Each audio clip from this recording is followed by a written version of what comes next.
Today is the 18th Sunday of Ordinary Time, Cycle C.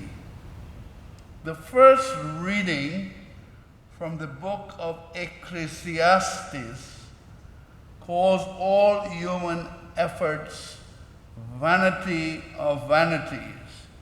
Vanity can mean inflated pride in oneself or one's appearance, or can refer to something that is valueless or meaningless. The author Kohelet tells us that once we make ourselves the center of the universe, from our perspective, all our efforts appear to be in vain. Some people work hard and have to struggle all their lives. For what? Is the question. Now they could be transforming the world like the great saints have done, but from a human, if you make yourself the center of the universe, your life has been a struggle and hardship, and not what you have contributed to the world. From our perspectives, all our efforts may seem in vain when we make ourselves the center of the universe. From the human point of view, life is a struggle. We may or may not succeed. We may or may not accumulate many goods. But even if we do, we eventually die and have to leave everything behind. The main reason is because we have no control over time. More importantly, we do not have control over the length of our lives. However, if our true destiny is a life with God, that is not something to fear, but is a welcome relief from our toils on earth. Our purpose in this life is to become like God in love and not in power and might. Therefore, the challenges we face are opportunities to grow in love through patience, perseverance, and forgiveness, and not be seen, these challenges, as threats to our security and attacks on our pride. We shall understand why Jesus said the greatest of all must be the servant of all. We tend to measure our achievements by our own standards of wealth and power, and do not recognize that as creatures of God, we have a role to play in the development of humanity. As we become more loving, our kindness, our gentleness, our compassion, and our forgiveness will transform those around us, thereby transforming the society in which we live, making it a mirror of God's love for us to others. Which is easier to remember? Who are the richest persons in the world, or who has showed us acts of kindness in our lives? For your information, if you don't know, the richest persons in America are Elon Musk, $342 billion, Mark Zuckerberg, 216, Jeff Bezos, 215, and Larry Ellison, 192 billion. $1 billion is 1,000 million.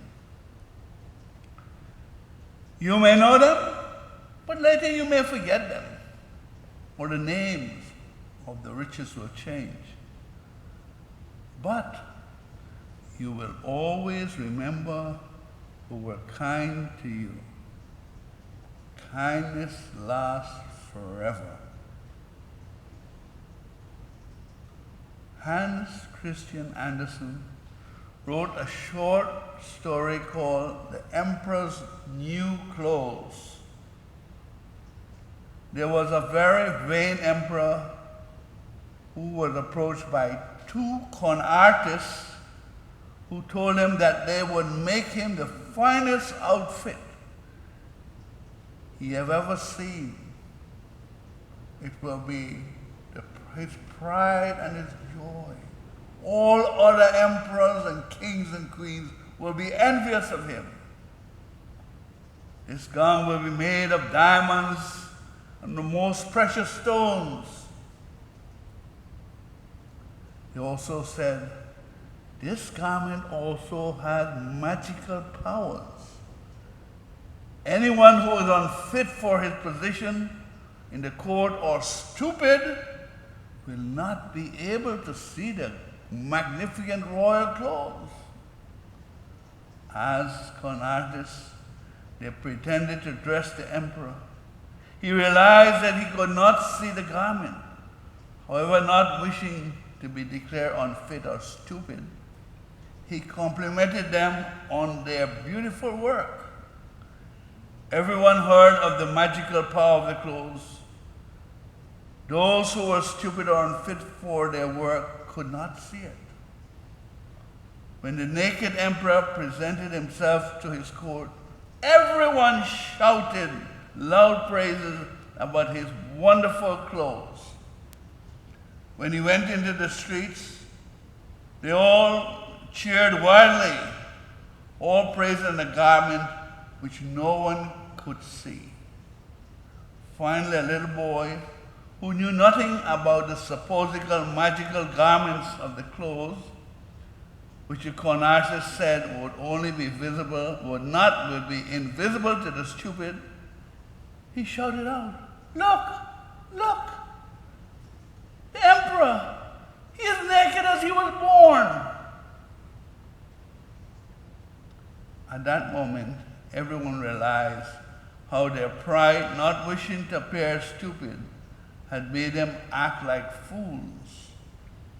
We have been fooled into believing that wealth, good looks, and power and fame will guarantee happiness. Thanks to the stars, some of them, not all of them, of Hollywood, California, whose lives are a mess, seem to have everything except their lives are in a mess. We know that these things, wealth, power, and fame, will not bring happiness. Some television commercials proudly proclaim the ridiculous and false statement, "Image is everything." Like fools, we rush out to buy what we cannot afford or do not need. Expensive cars, designer clothes, overpriced jewelry, and a host of beauty products. It does not matter how much money you have. Our culture of consumerism constantly tells us that we need more and more things. There's a difference between needs, basic comforts, and wants, things we desire but are not essential for happiness. Enough is a word that the devil hates. It pains him when people say, "I have enough. I do not need any more. Let others less fortunate than myself have the rest." Enough puts an end to greed, one of the 7 deadly sins. Once we realize that we have enough, we are able to focus on relationship and the needs of our less fortunate brothers and sisters in Christ. Our values of kindness, gentleness, compassion, honesty, and forgiveness will enable us to nurture long-lasting, loving relationships, which is the true source of happiness. we shall also discover that there is great joy in helping others. The rich fool in the gospel could only think of building larger barns. He never thought of sharing. He never discovered the joy of giving. That very night he died, and at heaven's gate he was denied entry because he had no acts of loving kindness credited to his name in the book of life.